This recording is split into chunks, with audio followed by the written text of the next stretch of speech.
बच्चों, इस लेसन को पढ़ने से पहले मैं इसकी छोटी सी समरी दे देती हूँ। इस पूरे लेसन में क्या है।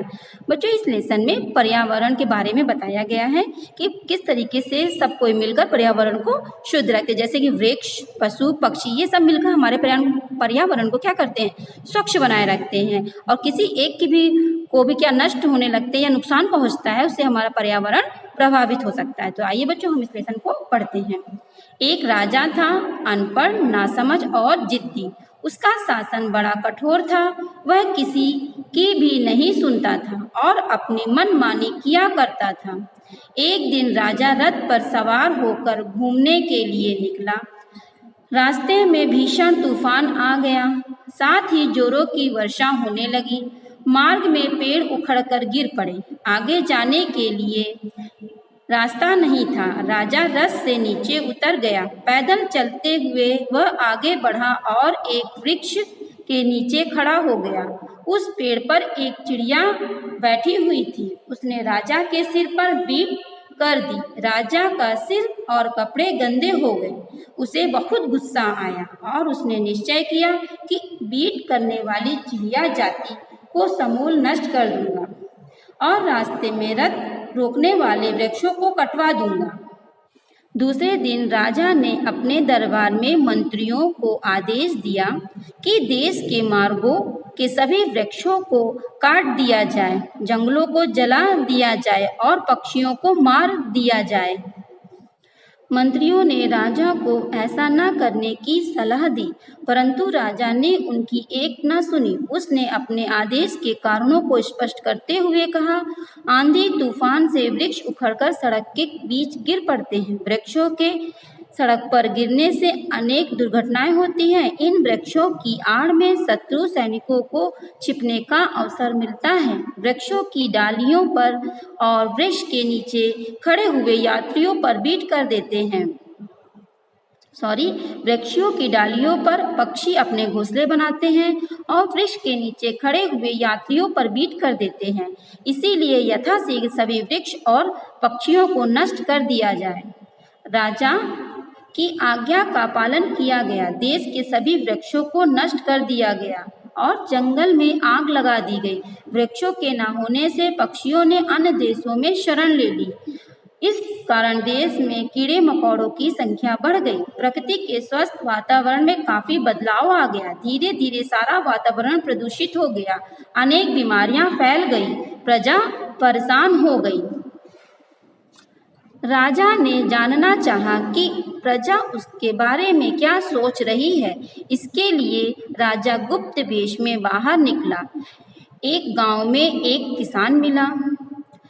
राजा ने उससे पूछा, इस वर्ष धान की फसल कैसी है?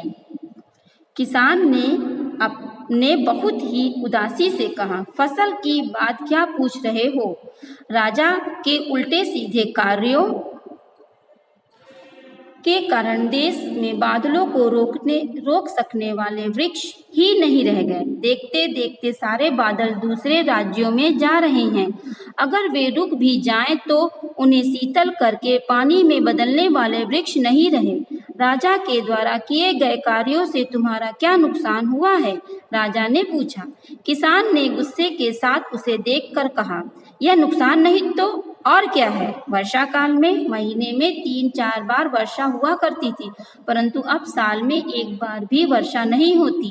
वर्षा न होने के कारण ही सारी फसलें नष्ट हो गई। खाने को अनाज नहीं मिल रहा है। देश में अकाल पड़ गया है। व्यापारियों ने खाने पीने की वस्तुओं के दाम बढ़ा दिए हैं। भूख प्यास से प्रजा तड़प रही है। पेट भरने के लिए लोग एक दूसरे को लूट रहे हैं। इन दिनों डाकुओं का उत्पाद भी बढ़ गया है। आपसी झगड़े के कारण सारा देश अस्त व्यस्त हो गया है। राजा कुछ और आगे बढ़ा तो उसने झुंड में जाते लोगों को देखा। एक नवयुवक को रोककर राजा ने पूछा, तुम कहाँ जा रहे हो? हम लोग इस देश को छोड़कर जा रहे हैं। उस नवयुवक ने उत्तर दिया, यहाँ तुम्हें क्या तकलीफ है? राजा ने पूछा।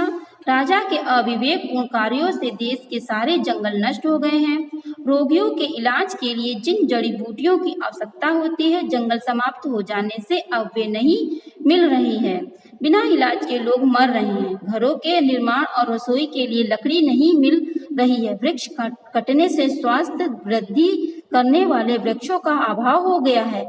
इस देश में रहने के लिए अब क्या रह गया है? इसीलिए हम इस देश को छोड़कर दूसरे देश जा रहे हैं।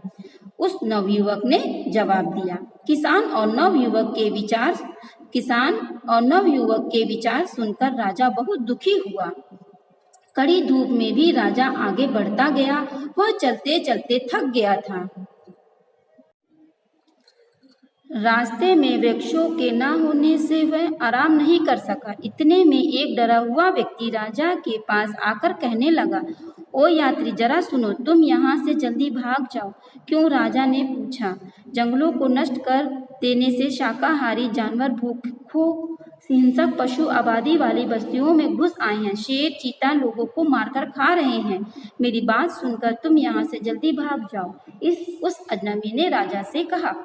राजा तुरंत अपने महल में लौट आया। तत्काल मंत्री परिषद की बैठक बुलाई।